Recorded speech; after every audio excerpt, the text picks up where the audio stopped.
Welcome to Sausage on a Fork, a podcast dedicated to the UK's longest running children's drama programme, Grange Hill.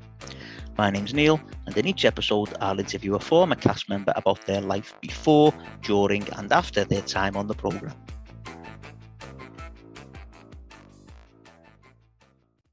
Welcome to the next episode of Sausage on a Fork. It's a very special episode today as I'm coming to you live from the Tabernacle in Notting Hill at the Grange Hill 45th anniversary cast reunion. There's around 30 members of the cast here. I'm going to try and get interviews with as many of them as I can. I'm also going to be going on stage and saying something at some point which I am absolutely terrified about. But yeah, it should be a good day. Now, you may hear some background noises during the interviews today, and that's just because where we are is going to be quite busy. So I apologise for any background noise. I will try my best during the edit to get rid of the noises, but if I can't, then hopefully it won't spoil your enjoyment of the podcast too much. Okay, so I've been joined by Nick Pandolfi, who played Matthew Cartwright. Why have you come along today? Well, this is only my second. Nice to see you, by the way. In real life, rather than on a Zoom. I wanted to be nosy, and this will probably be the last reunion that I go to. It's only the second one that I've done, right. And I knew there were a couple of people coming that I hadn't seen probably in 40 years. I've just caught up with Vinnie Mann, who I was at proper school with, and just catching up with cast members. It's nice to meet some other fans, and Mark Baxter made a really nice comment on stage a little while ago when we were talking about some of the cast and crew that we've lost in recent years, and he said that, you know, you think that you grew up with us, but actually we grew up with you, and it's really true. But there is a kindred about a programme like Grange Hill that is difficult to explain unless you are a fan or you were in it. And I was a fan and I was in it. So that's probably why. Brilliant. And so you've said you've met up with Vinnie Mann. Is there anyone else from your time here that you've spoken to? Yeah, I mean, I've caught up Paul Bland, who I haven't seen since an event that was in Chiswick, probably in 2009 and 2010, because Claire Scott. A bit awkward because obviously Duane Orpington was on stage at the moment, and you could still feel the romantic tension. You know, I don't think Duane's over Claire, in all honesty. And I was glad I was sitting between them both, because I thought this could turn X-rated. So you were here, but basically you were doing a job. I was basically doing a job. Matthew was back doing his job, making sure everything. And I was checking spreadsheets, checking processes, and you're a little bit under time. So come on, next question. Brilliant, yeah. So why do you think then people come to these things? Well, I suppose there's a bit of a cliched answer, but I think there's some truth in it, that most of us like nostalgia. Yeah. We like looking back and remembering a time that perhaps was a little easier, or, I mean, in my case, I had a fantastic childhood, so I'm quite happy to take a trip down memory lane and remember happy times, but not living in the past. And actually, you know, I'm a big Doctor Who fan. You know, I remember meeting John Scott Martin, who was born in Liverpool and was one of the original Dalek operators. Right. And I was a complete fanboy, you know. Yeah. I mean, he was never seen really apart because he was always surrounded by Dalek stuff. So I think it's just nice just to be here and soak up some really good memories, and just seen Erkham, having a chat, Erkham Mustafa, and talking about, you know, Roland and all the rest of it, and just thinking, it's surprising how much comes back to you. You think, I can't remember anything. I walked in thinking, I don't know anyone. Who are you? And then I saw Paul Bland, who hasn't really changed. He still looks great. And then I saw Mark Baxter, who looks much the same, except he hasn't got any hair anymore. But I think it's a bit like when you pick up with an old mate from school. You might not have spoken to them in 5 years, but you just, you know, click, and we're back in the room. Yeah, brilliant. Well, Nick, thanks very much. Go and enjoy the rest of your day. Bye-bye. Okay, so I've now been joined by Jeffrey Cason, who played my favourite teacher in Grange Hill. He played Mr. Kennedy. First of all, Jeffrey, welcome to Sausage on a Fork, and welcome to the Grange Hill event. Can I ask, why have you decided to come today? That's a good question. That's a very, very good question. Now, I got a message on email to tell me that it was on. And I thought, you know something? I think they tried to get me before, and I didn't make it before, for whatever the reason. And it would be such a great occasion to get to see all those young people that really I used to admire. I really did, especially the girl who played Imelda, brilliant actress. George, what's his name? What did he play? Ziggy. Ziggy, all those people, there. But it was just that reunion, that memory thing that you have, and you wonder. And I was going through my mind thinking, what do I remember? Then you realize you don't remember anything. It was just like an experience. It was just like a sensation that you have in your being that you're remembering, and it was good. Brilliant. You know what you do when you have good memories? Yeah. You remember them, don't you? And those other things, you just think, oh, forget those. But this was a really good, and it was nice to be here as well, to see everybody and to see how they've changed, how they've grown. Yeah, I thought, let me go and experience that reunion and get to see. Yeah. It's a bit, it's a funny, when you go back in your memory and you see all those, those occasions and where you used to film out in Elstree, and you kind of, and you don't remember all the detail, but coming back, it's as if there was something special. Yeah. That it was not lost, but something special that you went through and it's gone. But for some reason, you weren't really experiencing the specialness of it when you were in it. Because work is work, isn't it? You're learning your lines, and you're on the tube, on the train, and you're learning your lines, and you're in that headspace. But the effect of that on people, I was signing a festival of signing pictures, where they come along and there was many different shows, and where they come to buy a picture with your signature, £15 they were paying, and I signed a lot. But most of it was Grange Hill and Space 1999, the things that I did, So it's like, and that's part of you. It's really to understand this was really and is part of me. Yeah. If you know it, because you tend to want to you do something and you forget it, you're gone. But actually, it was actually part of my life. I'm part of this. It's like a thing that exists, isn't it, in its own right? And here they are. It's wonderful. And it's a great thing to be a part of as well, isn't it? Especially Grange Hill. Yeah. I mean, recently somebody shouted at me, Grange Hill.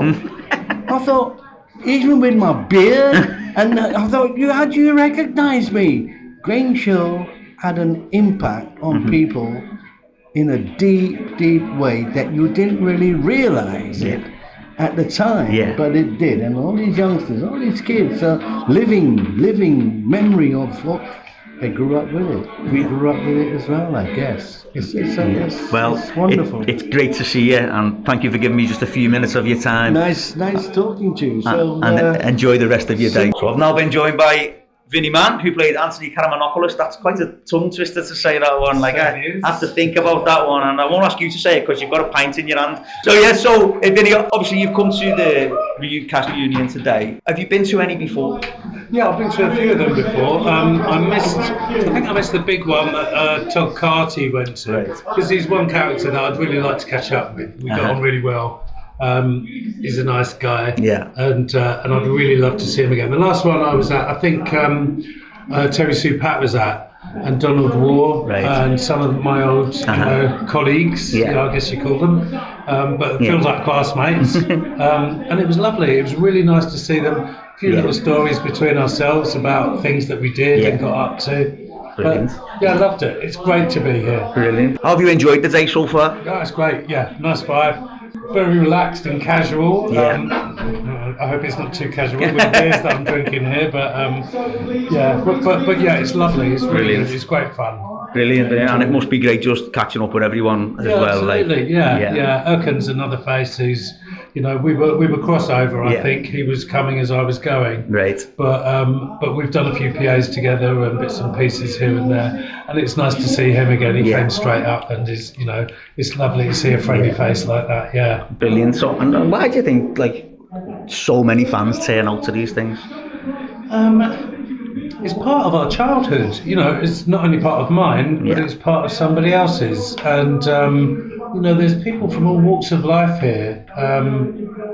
And I don't know why people become a fan of something and so deeply engrossed in it. I have been with musicians more than I have been with TV programs and stuff. You know, like I'm a big fan of Marianne Faithfull, and you know, so I can tell you anything about her going right back to the 60s. So yeah, I'm a bit of an anorak on her, and I can see why. Yeah, I can see why these people. Are here and are so warm and so loving, and they feel like they know you, and it's up to us, you know, like we owe it to them as well. You know, we did something then, but it's, you know, you can't just cut it off, and it didn't happen. To me, it did, and it was a big part of my life, and it changed everything. So I'm glad I'm here. Well, thank you very much, Vinnie, for joining us. My pleasure. Again. Enjoy the rest of your day. Yeah, thank you. Cheers. No worries. Nice to see you. Bye-bye. Okay, I've now been joined by Chris Jory, who played Mr. Knowles. Chris, first of all, welcome to Sausage on a Fork. It's the first time we've spoken, and welcome to the event today. So, can I just ask you, why have you decided to come along today? Well, I was invited, and you know, it's something I'm very proud of, to have been involved in Grange Hill. And I was involved in Grange Hill, and I was involved in Doctor Who. And both of those, occasionally I get invited to things like this, and I love it. It's fantastic. I mean, to see, I hadn't seen the girls probably since we filmed. Right. So, and I didn't know who was going to be here. But, I mean, it's fantastic to have been involved in something which is so important to people. Is, you know, an honour.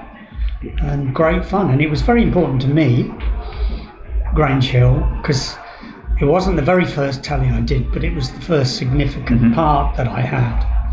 And as I said on the panel, the director of this was a man called Alistair Clark, who I didn't know before, and I never worked with since, actually, but he's always been very dear to my heart because he taught me so much about acting for the camera. That it was, that first half hour of Grange Hill that I did sort of changed my life, really, because I came to understand that I really liked acting for the camera. Yeah. Because the first job I did, I didn't really like it. I didn't do very well, and I didn't get it. Right. But working with Alistair on this, I got it. Yeah. And then from then on, and to this day, it's working on camera that I enjoy. Brilliant. Well, you just mentioned the girls there. They haven't been taking the mick today, have they? They haven't. I'm not sure they know who I am, to be honest, but no, they haven't. And they didn't at the time, you know. Right. It was a very... Yeah. It was a great atmosphere. Brilliant. They were... The kids I always thought were amazing. Because they didn't behave. They didn't behave like stage school kids. Yeah. And they were fantastic, I thought. Brilliant. Really good in it. Brilliant. You know. Yeah. Well, thank you for joining me. Now, before you go, can you just say the line one more time? The famous line, Mr. Knowles' line, which is, will you stop following me, Annette Furman? Brilliant. Chris, thank you very much. Thanks for giving me a few minutes of your time, and enjoy the rest of your day. Good. Thank you so much. Good. Bye-bye. Thank you, sir. Okay, I've been joined by George Christopher, now known as George Wilson, who played Ziggy Greaves. Why have you come along to this one today? A few reasons, to be honest. Obviously, it's great to see everyone again, all my old mates, and obviously it's for charity. You know, it's two good charities there, and just an excuse to get out of Liverpool for the weekend. You know what I mean? And come to London again. I love London. You know. Yeah. And obviously, it must be great when you get to an event like this and just seeing, you know, the people that you did grow up with. Yeah. Well, some of them I haven't seen for like 30 years, odd, you know. Some of them, I mean, I've seen a few over the years, but there's loads today, especially who I haven't seen for a long time. So it's been really nice. Like Fiona, for instance. Yeah. Who played Laura. I hadn't seen her for God knows how many years, since we left, I think. Right. So it was really nice to see her, and Mr. Scott, you know, Aaron Bell. So I think they were probably the main two I haven't seen since I left. Most of the others I think I have. See, I got a little bit nervous and starstruck before because I met Jeffrey Cason, Mr. Kennedy, and Mr. Kennedy was my favourite teacher. Alison Bettles had to actually introduce me to him because I was so nervous about meeting him, but he's just the nicest fella, isn't he? Oh yeah, he's chilled and he's just Mr. Chill, you know. He's funny enough, Cason came to Liverpool must have been about 10 years ago. He was doing Anthony and Cleopatra. Oh right, yeah. At I think it was the Empire or the Royal Court, one of them. And I went along like with the missus and Kim Cattrall out of Sex and the City was on with him. So it was great. We went to watch the play and then we went out around Liverpool. I showed him around Liverpool because we'd had a few round pubs I knew and bars, obviously, late night haunts. And he had a good night, you know. We had a good night. So it's always good to see Mr. Cason, you know. Yeah, great. No, I mean, as I say, it's been a cracking day, hasn't it? Yeah. As well. I think everyone's enjoyed it. You know, I haven't heard anyone say what a shit day this has been. You know, everyone seems to have had a good time, you know, and everyone's been chatting away to everyone, you know. So yeah, it's been good. And hopefully we've raised a lot of money as well, like. Yeah, it looks like, doesn't it? It certainly looks like. Lost. All right then. Well, cheers. Cheers, Neil. Take it easy. Yeah, it's all right. I've now been joined by Fleur Taylor, who played Imelda Davis. And for any of you are wondering what happened at the end of George's short interview just then, that was Fleur walking in and just shouting at someone. So, Fleur, why have you decided to come along today? Well, obviously I want to see George. Obviously, more than anything. But no, seeing George, Fiona's here, just, you know, lots of people that I haven't seen in a while, that we kind of stay in touch, but we don't physically see. I don't know, when did I last see you? Quite a while ago. Oh, you come to Liverpool, didn't you? Do you remember? You come to Liverpool with Josh? Yes. So that was probably about 2 years ago. Yeah, something like that. But yeah, so it's the actual physical visits are few and far between. So, and it's really nice because it is like old school friends. Yeah. And they're people that you spent so much time with in your youth, in that real period of your life when you're, I don't know, really growing and establishing yourself. So these people are so important, and you see them and it's like you haven't, you know, I haven't really caught up properly with anybody and had any deep conversations, but you almost don't need to. It's just seeing them, and you know, so that's the main thing. But also seeing these lovely people. I hate the word fans. I hate that word. But seeing all these people who, you know, we've just sat and done some signing autographs and things. I can't believe people want my autograph. I think it's really funny, and wanting our photos with us and everything. And it's just so lovely that we were just a part of their childhood. Yeah. And it's great that they can see us and they're getting something out of it. It's just a really nice thing. And I think Mark and Paula and Simon have, I don't know, maybe you, I don't know if you're involved in the setting up the event, but have put so much effort into this today as well. So it's all good. Oh, that's great. Thank you very much for giving me some of your time today. I mean, it has been a great day, hasn't it? It has indeed. Brilliant. Thank you very much. Thanks, So far today, we've had some question and answer panels featuring various members of the cast. The first panel consisted of George Christopher, who played Ziggy Greaves, Jeffrey Cason, who played Mr. Kennedy, Karen Ford, who played Miss Booth, Fiona Lee Fraser, who played Laura Regan, Fleur Taylor, who played Imelda Davis, and a surprise guest in Simon Vaughan, who played Freddie Mannering. The second panel consisted of Mark Baxter, who played Duane Orpington, Stephen Woodcock, who played Glenroy, Paula Ann Bland, who played Claire Scott, Nicholas Pandolfi, who played Matthew Cartwright, Joanne Boakes, who played Anita Unsworth, and Lisa East, who played Christine Everson.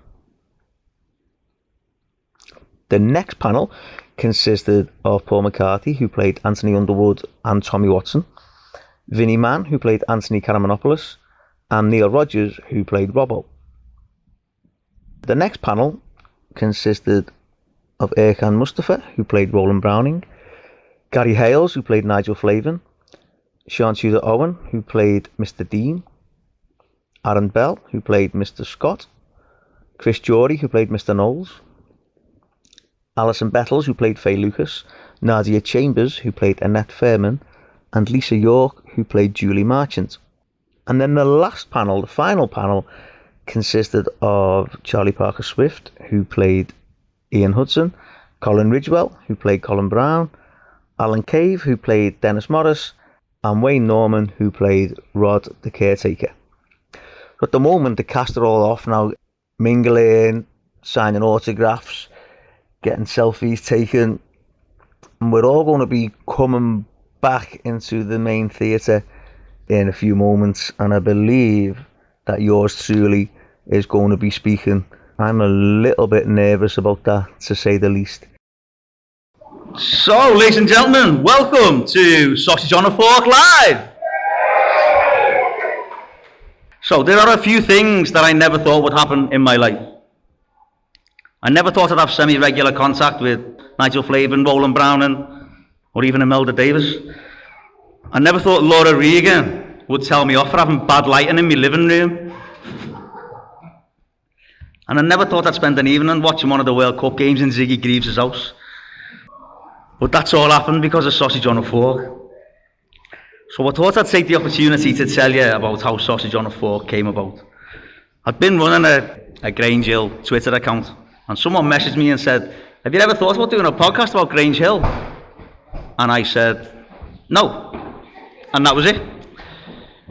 And then I started thinking maybe I could do something with it. A lad I knew growing up had started a podcast about football in Liverpool, interviewing footballers. So I thought I could do that. I sent out a few messages and Ricky Simmons replied back within 12 hours saying, "Yeah, when do you want me on? Let's do it, let's go for it." And Ricky was the first guest, and he said he hoped it would run and run, and I thought I'd get about 6 or 7 and that'd be it. But here we still are. It was a bit strange at first. It was a little bit sporadic getting the episodes out. I only did 7 episodes in the first 4 months. And then I thought, right, let's try and get it every 2 weeks. And the rest, as they say, is history. But it hasn't all been plain sailing. After recording the first one, my computer told me Ricky's interview hadn't recorded at all. Fortunately, it had, so I don't know why it said that. But Nick Pandolfi's interview recorded 15 minutes of an hour and a half interview. And I didn't know what to do. So I messaged him and said, "Will you do it again?" And he was an absolute hero. And he said, "Yeah, I will." So he did it again. I know he's been here. I don't know if he still is. But Nick really saved me bacon that day. Now, people think that I know everything about Grange Hill. And the truth is, I don't. I do a lot of research. And I try and get as much information on the actor and the character as I possibly can. But as the podcast has grown, the level of my research has grown. For Ricky Simmons' interview, I had a page of A4. For Alan Cave's episode, I had 7 pages of A4. Now, a couple of the questions I see asked on social media about Grange Hill are, which character are you most like? Or which character do you think you would have been friends with? And I never know how to answer these questions. So let's look at the evidence and maybe you can decide for me. Number 1, I'm short. Number 2, I'm bald. Number 3, I'm overweight. Number 4, my ears stick out. Number 5, I wear glasses. Number 6, I wear a hearing aid and I've got asthma. I think even Roland would have been demanding 50p a week from me, to be honest. I don't know how much time I've got, but I would just like to take a moment, if I can, just to mention Gwyneth Paltrow. You may remember that in Christmas 2021, I put together a video featuring Christmas messages from the cast. And I only contact people who I had contact with on social media. So I had no contact at all with Gwyneth Paltrow. And one day I got a message on WhatsApp, a video message from someone called Gwyneth. Now, my mate's daughter's called Gwyneth. And I naturally assumed it was from her, but I was fuming. Because all I could think was, why is he giving his 15-year-old daughter my phone number? And why is he sending me video messages? So I messaged him and he had no idea what I was talking about. So curiosity got the better of me and I opened it and I couldn't believe I had a Christmas message from Mrs. McCluskey. Now, I had no previous contact with her, but it turns out that George Christopher had given her my phone number. And then I asked her if she'd come on the podcast and she was only too happy to. I never thought I'd fall in love with a woman in her 70s. But I did that day. And we stayed in touch afterwards, and we'd message each other every few weeks just to see how we were getting on. When she was on Not Going Out, and I apologise for my language here, and she shouted, "Oh, shut the fuck up," I messaged her just to let her know that she'd ruined my childhood. And as a lot of you here know, she was just the loveliest person, and I miss her so much. So, what does the future hold for Sausage on a Fork? Well, if people want me to keep doing it, I'll keep doing it.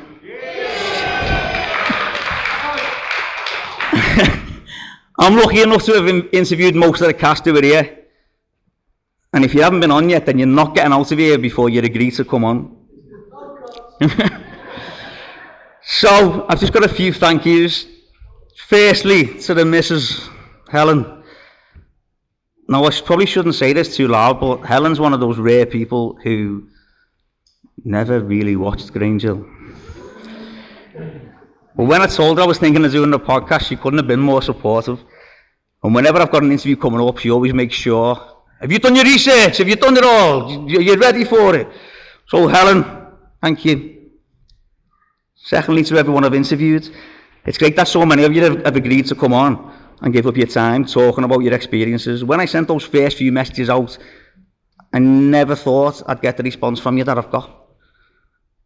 Especially when I get members of the cast messaging me, asking me when do I want them on. One of the great reviews that the podcast received is, and I need to read this one, what makes it so great is that the interviews truly want to take part, so are both interesting and interested. And that's something that's really evident from the way that you speak about your time on the programme. So, thank you. Next to everyone who's drawn a portrait for the podcast, everyone does it free of charge, and 2 of the artists' works are available in the auction that's going on this weekend. The logo was also created free of charge, which is why there's no Sausage on a Fork merchandise available to buy, because technically I don't own that logo, so sorry, you just have to look for the giveaways. Thank you to everyone for your amazing artwork. Next to the team who organised today, it's been a great event and I know how hard you've worked.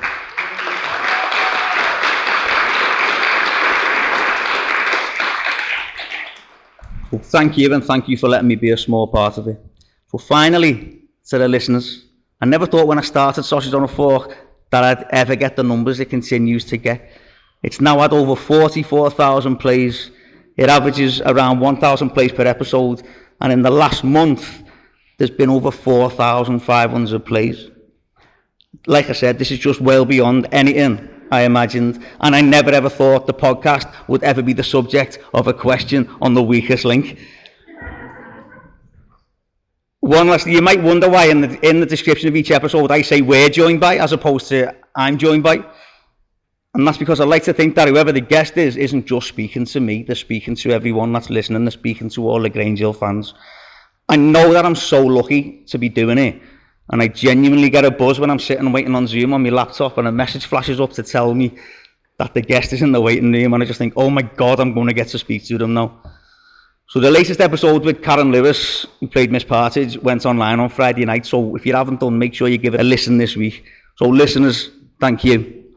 So that's all from me, except to say, to anyone that's listening, I'll speak to you next time. Cheers, thanks, bye-bye. Okay, I've now been joined by Renee Montem, who played Bryony Jones.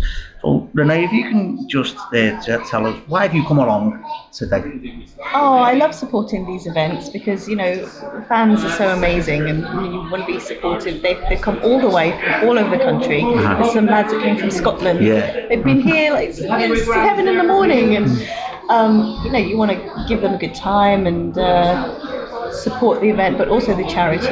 Yeah. Because Bubbles one, we just read the booklets, it's heartbreaking, and you want to, if you have an opportunity to help, it's very easy for us, you know, we can just pop down, it's actually lovely, because I get to catch up with my friends as well, but you get to support the charity and you get to make the fans happy too. Yeah, and it's nice as well, we have fun, don't we? Definitely. Every few years we all get together and making new friends, so why not? Yeah, definitely, and obviously because there's been people at this event who haven't been before. Because have you done any of these reunions before? I did the 40th, the big one. That was the first one that I did, and it was so lovely. Yeah. And I'm seeing some familiar faces, like you yourself, for example. And the organisers worked so hard. You all do so much. It's beautiful. That's just Charlie Parker Swift in the background. You can hear there. Probably had too many beers, but never mind. We'll be speaking to him in a minute. Yeah, he's making me laugh. It's just like the good old days. These guys. You can hear him in the background. Yeah. You can imagine the fun we had during filming. Definitely. And obviously the main event today the main reason is to, as you've mentioned there, the charities and making money. And it looks like they've made quite a bit. Really? Today. Yeah. I mean, they sold. I don't know how many tickets they sold, but I know obviously the auctions are going on as well. So, but it is great just for as you say, for everyone to come, and it's great for me because it's the first event that I've attended as well. Yeah, so I've never been to any before. So it's just it's been weird for me. I think I've mentioned it in one of the interviews. Someone asking me for autographs and selfies and things, and I still can't get my head around that. But yeah, no, and it's been a cracking day, hasn't it? Yeah. So it's been a great day. So thank you very much for taking some minutes just to talk to me and go carry on your drinking now. It's my pleasure. Yeah, let's go have a drink. Let's enjoy. Thank you. Okay, I've now been joined by Charlie Parker Swift, who played Ian Hudson. Good evening. So, Charlie, why did you decide to come along today? What a wonderful two causes that this whole event is for. It's an absolutely wonderful thing, and I felt like I had to give my support to it. It's, there's not a lot of times you can actually get behind something and try and make a difference, and I think, why not? Brilliant. So have you been to any of these reunions before? Do you know what? I nearly have a couple of times, and I haven't actually got to the point where I did go. Nice. But it's been lovely. It's lovely to catch up with a few people. I mean, Alan Cave and Colin Ridgewell, the three of us have sat down together and realised we still only live about 20 minutes away from each other, as we always have, and we haven't seen each other in 20 years. So that might change somewhat. But that happens, doesn't it, in life? Like I always say that, like, it's just, you suddenly realise that you haven't seen someone in such a long time. It's funny the memories that come back when you're together. Yeah.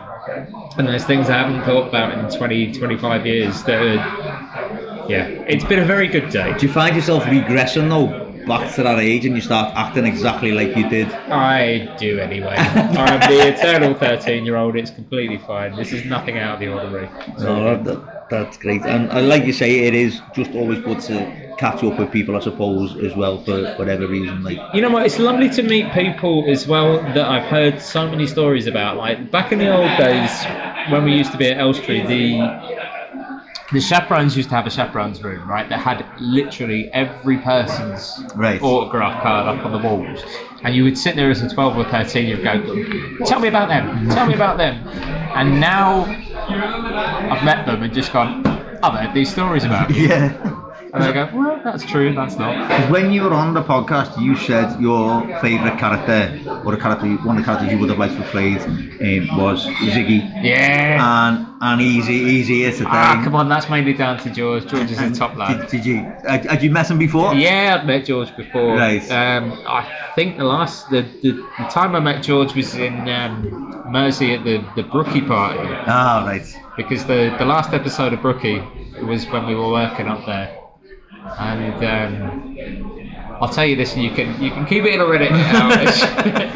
As you like, they had a big party in the studios for the last episode of Brookie with a lot of cast members, past and present, and of course us and the Hollyoaks lot. Well, there was a free bar in there that night. Right. Oh, right. Okay. And they were airing the last episode of Brookie an hour before it was supposed to go out on Channel 4. Right. Well, they wouldn't open the bar until after the episode had finished, so a lot of us left and went to the Abbey Pub in Chilwell, which was across the way from the studios. And I would dare say about 96% of the people that were supposed to be in the studios were in the pub. Then we all went back after and had a lovely time on the house. Brilliant. So that was when I met George. Right, excellent. Well, it's been great finally seeing you in the flesh, because I know we've kept in touch since your podcast, and normally we're giving each other grief about football and stuff, to be honest, like, but we'll avoid that one today. Well, you know, at the end of the day, as an Everton fan, I could give you a lot of grief, but as a Spurs fan, I've got no place to after that horrible defeat to Leicester, but that's something else. Well, so, thanks very much for coming along today. Pleasure as always. Thanks for giving us your time. Cheers. Ta-ra. Okay, I've now been joined by Colin Ridgewell, who played Colin Brown. So, Colin, have you been to any of these events before? I don't think I have, no. I think this is the first one, and I have to say, it's exceeded my expectations. Right. It's been absolutely incredible. The turnout has been huge. And it makes me very proud to have been in the show, and that people still love and adore. So what made you decide to come along today then? I think it was like Lee and your good self, and you guys are so passionate about it, and sort of texting me and just letting me know it's happening. And I just thought that, do you know what? I need to make the effort. I need to make the effort and come and see. And the thought of seeing people like sort of John and Alan and just to reminisce from 20 years ago would have been was incredible. And do you know what? Today genuinely has exceeded my expectations. The fans, the people coming out to say hello, which has been lovely, but just to catch up with the guys. Yeah. From 20 years ago. And even though we all live quite locally, we've not made the effort, and yet you guys have made the effort. Yeah. And has made us catch up, and it's just been amazing. Well, hopefully this can kickstart something for you to start keeping in touch. Absolutely. Like, we all live so locally. We didn't realise that we're all West London. And now I realise that we are. Hopefully it will grow into something a little bit more. Well, thank you so much for coming along today, and thank you for giving me just a small bit of your time. Do you know what? It genuinely has been the most amazing, unexpected, wonderful day. So thank you very much, and thank you for inviting me. And hopefully we'll get you on the podcast on your own episode soon. Cheers, thanks. Bye-bye. Cheers, mate. Okay, so I've now been joined by Lisa East, who played Christine Everson. Lisa, how do you think the day's gone today? I think it's been absolutely brilliant. I think Mark's done an absolutely super duper job. It's not easy, organising something like this, and he's managed to get a real good group of people that have all come, had a great time. Yeah. I love it because it's just an opportunity to come and just see old friends. Yeah. Fans, they're old friends as well. Yeah. You know, you see the same old faces. And like I say, the Grange Hill people is just amazing because. So have you been to some of these events before? Yeah, I've been. Actually, this is my fourth one. I just love it. It's just an excuse to meet up with everybody, and like you say, just catch up and have a laugh and a giggle. Yeah. And then go back to normal life again. So what made, obviously you've been to some before, but was there anything particularly special about coming and giving? I think this one has been nice because there's been a lot of different people. I mean, it went over Grange Hill for so many years. Yeah. You get used to your own little bubble of people. Yeah. And you come across these people that you think, oh my gosh, were they in it? Were they all that sort of stuff? And then you start talking, and you're all on the same level, and you all think, oh, you were that. Yeah. And it's brilliant. It's just lovely. Brilliant. Well, thank you for giving me a little bit of your time today, and you go and enjoy the rest of your day. Thank you very much. And thank you. Not a problem. Thank you. Okay, I've now been joined by Erkan Mustafa, who played Roland Browning. Erkan, how have you found the day today? You know what, it's been marvellous. I mean, there's so many fans have come out to see it. And, you know, it's the 45th year this year, and it's great to see so many people turning up. And it's great seeing so many ex-cast members together who we haven't seen for years, and they've come out. And I think everybody's had a wonderful day, and that's the major thing. And two charities have got some money out of it. So what do you think it is about? We talked about why people still love Grange Hill, but why do you think so many people have come to this one today? Because we've got quite a few people who haven't been, like for your cast members who haven't been to these sorts of things before. I just think that the cast members have now, especially listening to the podcast, and they all listen to the podcast. Right, you know what I mean? And I think they sort of get the feeling that they're missing out. And they've, wished to join, and it's for such a good cause, and they've come out and they've enjoyed it, and you can tell they've really enjoyed it for those people that are listening. but the cast members have loved it, and I think the general public, the fans of the show, they've also loved the occasion. And for those people that didn't come, and for whatever reasons, be it financially, they have missed out. And hopefully events like this will happen again. I can't guarantee it because they're a bit of a headache to put on. And I mean, the next is 50 years of Grange Hill. When it first came onto our screen, will people still want to come out on the 50th? Let's hope so. Yeah, definitely. Well, cheers, Aiken. It's been great seeing you finally in the flesh. It's been an absolute, as you say, it's been an absolute pleasure. No, because this is it now. Your hat-trick appearance, is it on? On the podcast now, isn't it? Three times now, yeah. One more time, I want shares. It's always nice to talk about Grange Hill, and it's weird that people still want to talk about the show, and listening to about the show. As long as that continues, I'll continue talking once I get asked the question. Brilliant. Well, cheers. Thanks very much. Cheers, buddy. Take it easy. Ta-ra. Okay, I've now been joined by Paul McCarthy, who played Tommy Watson, and Anthony Underwood. So, Paul, you've been quite instrumental in this event today. How do you feel the day's gone? Yeah, I think it's been good.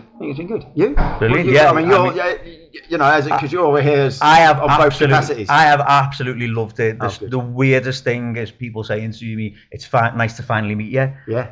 Nice to finally see you in the flesh. And I think no one's ever said it's nice to meet me. You're like you've got this podcast, really successful thing going on. People do want to know the face behind the voice. And the weird thing is, people have asked me for autographs and for photographs with them as well, really? Which I really wasn't expecting. Yeah. But yeah, I mean, obviously, you've been quite instrumental in this, and with Mark Baxter, and it has been a cracking day, hasn't it? It's been really good. Why do you think then, cast members and fans, why do you think they come along to stuff like this? But the cast members for this particular because there's quite a few who haven't been to some of these before, isn't there? What this particular one, I think it resonates. The charity resonates with people because it's important that these charities, these smaller charities that are underfunded, make some money, and I think Mark's very passionate about it. And when you actually speak to Mark, I don't know if you spoke to Mark, but when you speak to him about it, he doesn't sell it to you, but it's like when he tells you about it, you think that you're compelled. You have to do it because you know what? It's important. I mean, Evie's Bubbles is an amazing charity. Sands United and Freddie's Wish, 3 amazing charities. And then obviously he's got a little bit for Roy's Chair as well, which is a more of a theatrical side of it. But if you worked with Roy Hunt, then you would want to do that. And so that's where the cast members come in, I think, because we're all now of an age where it's happening to us. I mean, a tragedy happened to me in November to some of my close friends, which was just an eye opener. That that I'm not going to discuss it, but you just suddenly realise that we need these people when there's help available. And it needs funding. You need to be there to help them, and that's the bottom line. The fans are just brilliant. Yeah, I mean that's the bottom line. It's like, as I said to them, we grew up with you. You grew up with us, but we grew up with you. Yeah. Whether it be like when we were in the street after we'd been filming and we met up with people that were really generous and really nice, or really obnoxious and really horrible, and sometimes could be violent. But the success of the show was apparent as we were doing it. It got more and more successful, and people, and you grew up with watching us, and we grew up doing the show, and it's like a really good relationship. And it's lovely. It's so nice to watch these people just rock up and just say, "Oh God, I'm so pleased you're here," and stuff like that. Because especially for me, from my point of view, somebody once wrote Tommy Watson, least remembered character in Grange Hill. Wow, that was my claim to fame. Tommy Watson, least remembered character in Grange Hill. Now, to go from that and then actually see people coming in and saying, "Oh, Tommy, I love Tommy," it's really nice because you suddenly realise that you did make a small impact. I mean, I'm never going to have made the impact of Todd or, you know, other characters in the show, but it's nice to have made a small impact and people know who I am and appreciated what I did, because I thought it was rubbish. Oh no, but that's brilliant. And as you say, it's all about making the money today, and there's been hundreds of tickets sold, and the auctions are going on. So hopefully we're going to make quite a bit of money for the thing. And of course you're doing the podcast, which everybody will listen to, which is great. And yes, that's good. And Mark and I may do another radio show. We might do another radio thing for Mix One Edinburgh, which is good. So win-win. Win-win. Well, thank you very much. Are you staying around for tonight? I'm sticking around tonight. Yeah, okay. Yeah, I'm singing a song tonight. Oh, are you? Yeah. I'm going to sing a song. Well, if I've got a voice left after all the chatting I've had. Well, honestly, thanks very much for joining me, because I know you're busy today. So you're very welcome. Cheers. It's always good to see you. Take it easy. Ta-da. Okay, so I've now been joined by Gary Hales, who played Nigel Flavin, and I have to admit this is a little bit of a cheat, this one, because, well, it's been a week since the reunion. We sort of realised, Gary and myself, that although we chatted quite a bit on the day, we didn't actually do any interviews. But Gary, I wanted to ask your opinion, because you tweeted something a day or two after the reunion. Do you just want to explain what you took from the event? Well, the whole thing, you know, when you first contacted me after we'd done the first interview, and you said, you know, there's this thing coming up, would you be interested? And you know, I didn't hesitate. I was like, yeah, it's great. I thought it'd be fun. And then I went along, and there was some sort of, you know, I wasn't sure what to expect. And I was blown away by how much that show is really, really just loved. You know, it has a cult status above and beyond anything that I imagined. People really so passionate about it. You know, it's not, they know stuff that just I couldn't even begin to remember. I saw photographs of myself that I've never seen. Conversations with people who were just so enthusiastic about the show, about my part in it and other people's parts in it, and chatting in it. It was a very friendly day and very just a great day. And I just never realised there was still that much love for a show that's 45 years old. It's been off the air for a while now. I'm not sure how long, but it's been off the air for quite a while now. Yeah. And if the BBC are watching, you need to think about getting back on, because there is still a love for it. There's still an audience out there. Yeah. So what was it then that made you decide to go along to this one? You basically. Right. Okay. And that's not blowing smoke at you. That's the honest truth. We did the interview, and you know we chatted for ages, it seemed, and really you rekindled a lot of kind of memories and stuff. And when you suggested going along, it just seemed like a nice idea. I'd never been asked before. Right. It never even kind of been on my radar before. I didn't even know they'd done other events, which I've subsequently since found out they did. And it was in London. It was close. You know, it's always a good excuse to go and meet people and catch up with people I haven't seen for a while. I mean, I saw some people there I haven't seen for years. Paul and Bland I haven't seen since I left the show in 83, something like that, whatever it is. And it's amazing how you just pick up with people like no time's gone at all. Lisa East, we were just box off together. She was so nice seeing her, and again, I probably haven't seen her in a long time, probably since the 80s. Right. So, you know, it was the idea of just having a nice day out, celebrating a show that I was lucky enough to be part of, hanging out with people, including yourself, that, you know, I kind of had got to know and hadn't seen and whatever. And it was considerably better than I thought it would be. Right. And I didn't think it would be bad. I thought it would be a good event. Yeah. It was even better. It was, you know, it was great the way everybody kind of mingled. And that's, you know, all the people that were in it, all the people that had come along to speak. It was very casual and very relaxed. I got chatting to so many people about so many different things, and I was reminded of so many different things. Yeah. By fans who, you know, like I say, showed me these photos or told me stories, and I think, oh my God, yeah, I remember that now. I'd kind of forgotten.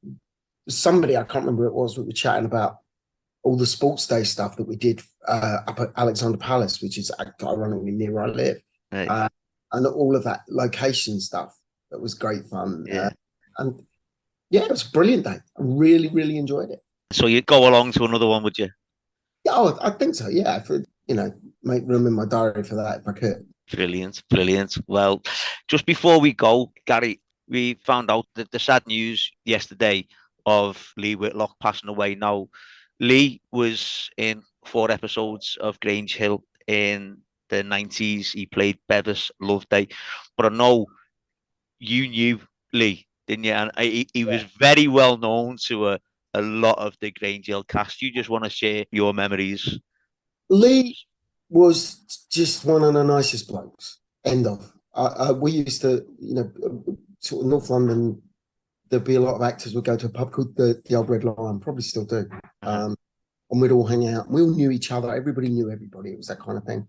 And Lee was always just such a nice guy. I don't know if I worked with him. I've got a kind of feeling that I did on something, but I can't remember. But I don't know how I got to know him either. It's one of those things where it just, you hang around with a group of people and you're with each other. A bit like Wayne Norman. Wayne and would have been in the same circles at that time. And, he would have known Lee, and it was just a good time. A lot of young actors doing the same thing, trying to make a success of what they're doing and all helping each other. And that's the key, all helping each other, because everybody was. And Lee was just a nice bloke. I've never heard anyone say a bad word about him. He was always friendly. He was always up for a laugh. Yeah. I mean, the thing about Lee Whitlock to me is Lee Whitlock is one of those people who, if you watch telly, you knew who he was because he was in so many things, certainly throughout the 80s and 90s. He was one of those people that always seemed to be on telly. I mean, he was most famous probably for Shine on Harvest Moon. Yeah. That's kind of what put him on the map. But yeah, Lee was one of those people that turned up in lots and lots of stuff, and he was immediately recognisable, and he had kind of a charm about him, and he was genuinely a really nice guy, and I can say that having known him. Definitely, and I know he is going to be missed by so many people, isn't he?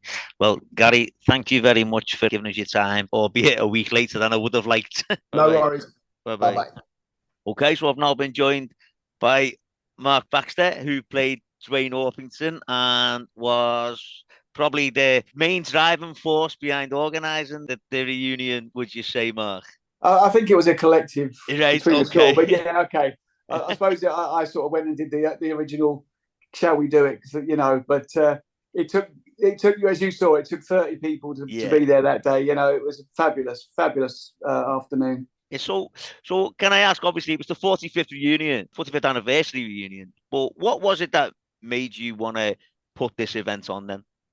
I think that we've had such a hard sort of 3 or 4 years. I mean, everybody collectively, and I know that it's life, and I know that things go on, but we're slowly losing really big figureheads from our program.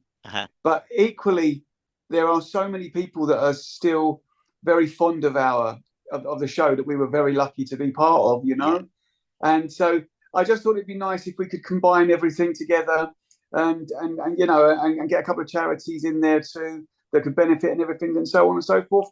And thankfully, everybody that took, as you saw, came along on the day, were fully behind everything that we were doing, and it was just lovely to give something to all those people that bought tickets. And give them a day that they can remember for a while too, because as I said, it'll probably be another 5 years before there's another reunion of that ilk, if at all. So again, I just wanted to make sure that we did it properly, and I think we did it. I think we did very well. When you had your episode of Sausage on a Fork, you said that you always think of the fans of Grange Hill are unlike fans of any other program.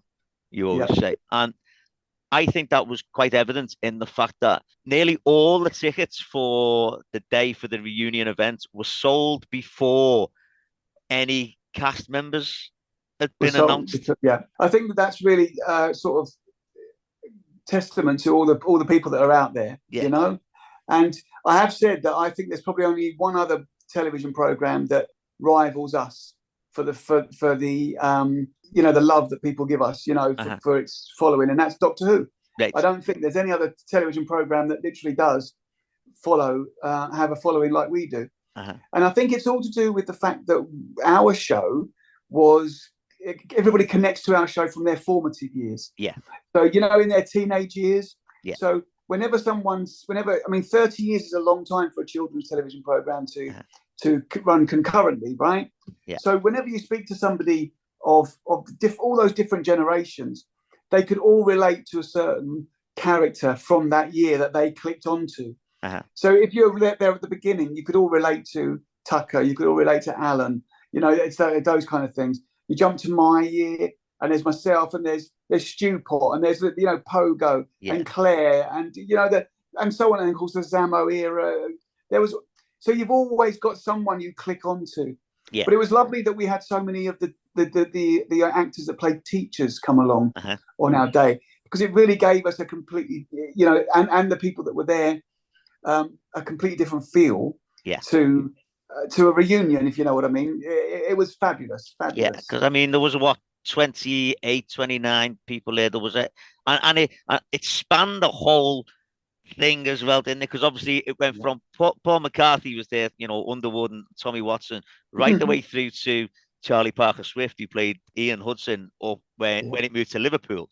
So it wasn't just a select era; it was the whole thing of Grange Hill was represented, and I just thought that was great. Now we are obviously having this. It's been over a week since the event took place, and obviously you've had time to digest it and stuff, and the auction finished, and there was some amazing things going on in the auction, wasn't it? All donated free of charge. And do you want to tell us a little bit about what the auctioneer had done as well? Because you know a bit more about that than I do. Yeah, I mean, this is, I've got to say, this is really thanks to Paula Ann Bland.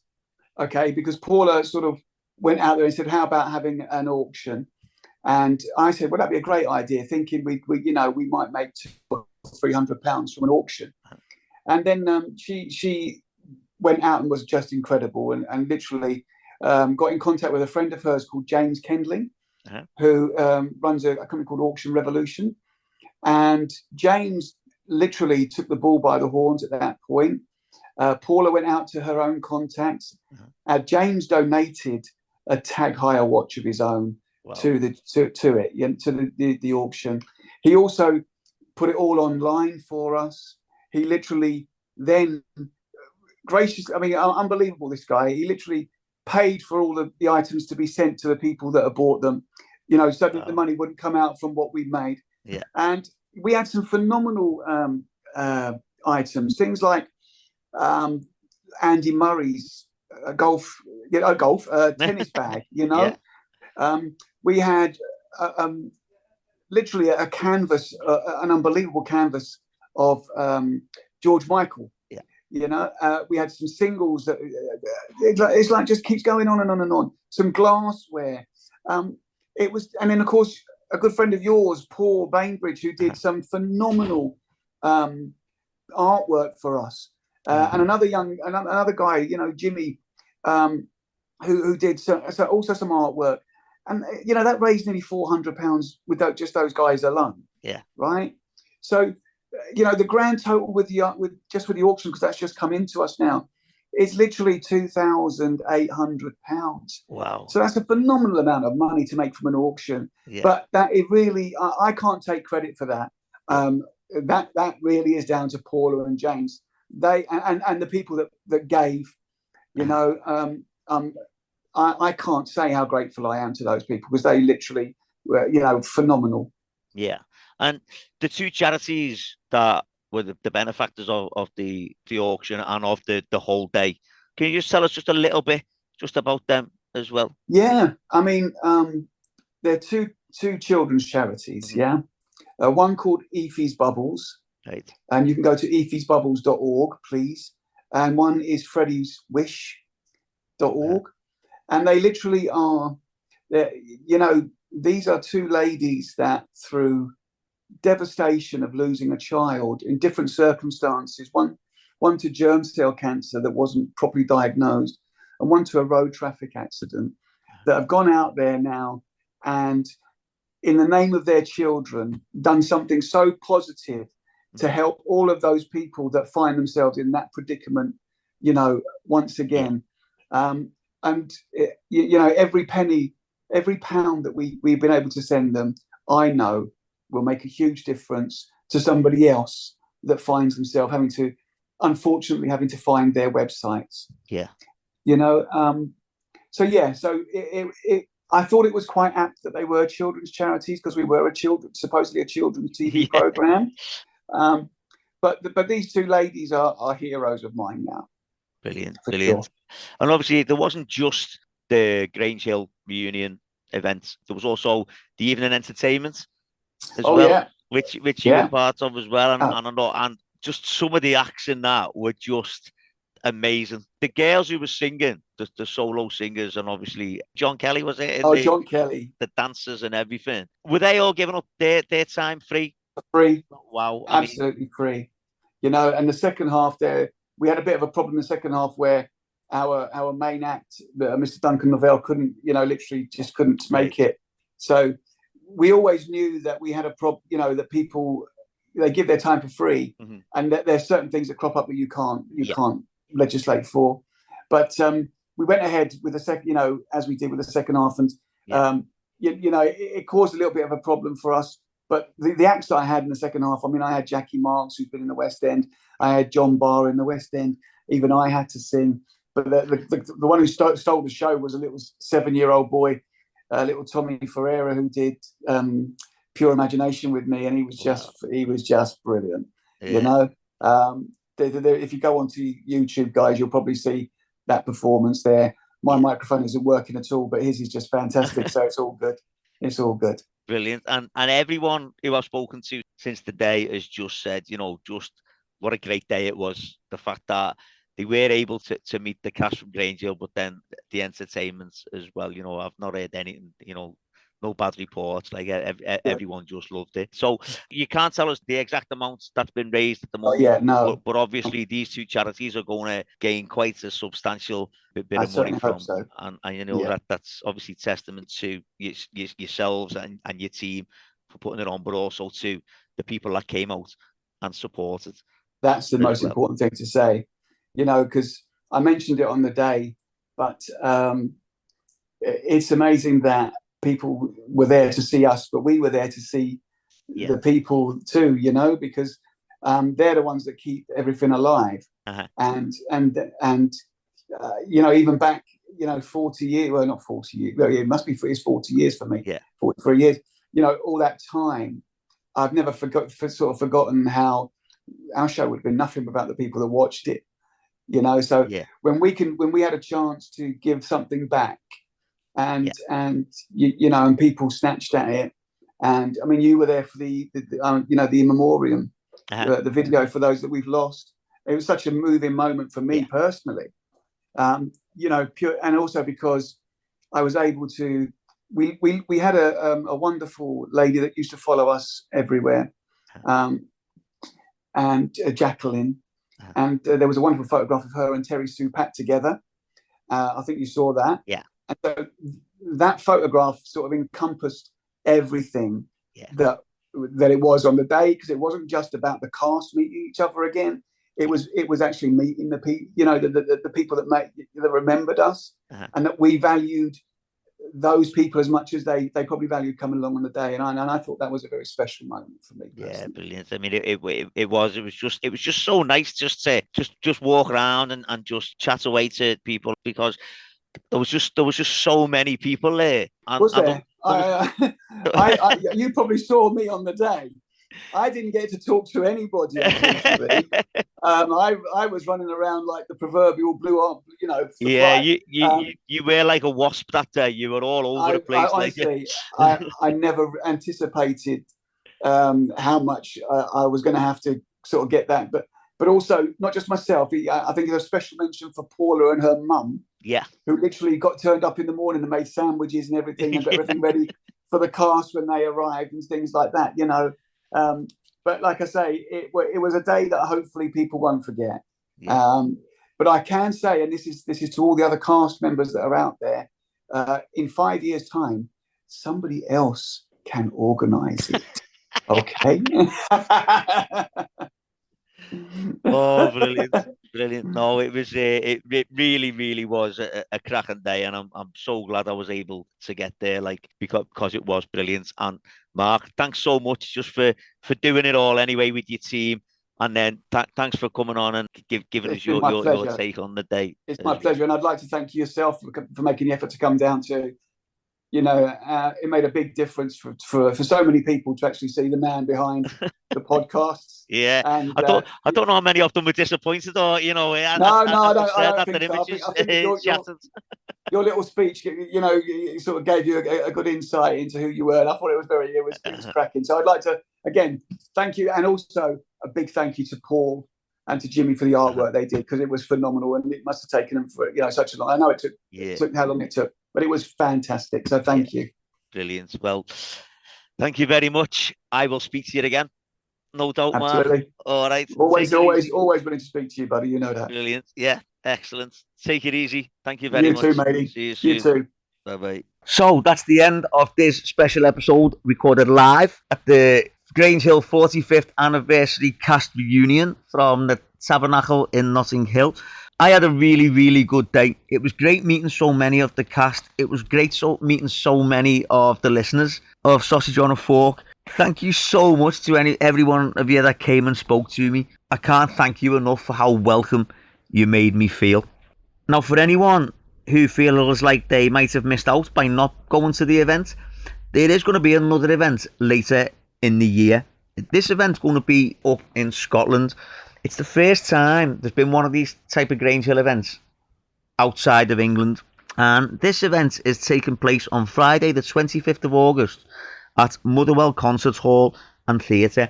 It's hosted by Ross Owen, who is a Scottish DJ, big Grange Hill fan. Now, so far, there are 9 cast members going to be there. And the cast that's going to be there are Todd Carty, who played Tucker Jenkins, Michelle Herbert, who played Trisha Yates, George Armstrong, who played Alan Humphreys, Brian Capron, who played Mr. Hopwood, Alison Bettles, who played Faye Lucas, Erkan Mustafa, who played Roland Browning, Nadia Chambers, who played Annette Fairman, George Christopher, who played Ziggy Greaves, Fleur Taylor, who played Imelda Davis, plus a surprise mystery guest. The prices for this event are different depending on which package you go for. Some packages include a meet and greet with the cast before the show, photos with them, signed photos with them, opportunities to ask the cast a question. Now, for full details, you need to go to culture.co.uk/an-evening-with-Grange-Hill-cast, or you can phone 01698 274 545. Now, I just want to say thanks very much again to the team who organised the event at the Tabernacle. Thanks to everyone who came and spoke to me, and to anyone who's listening. I'll speak to you next time. Cheers. Thanks. Bye-bye.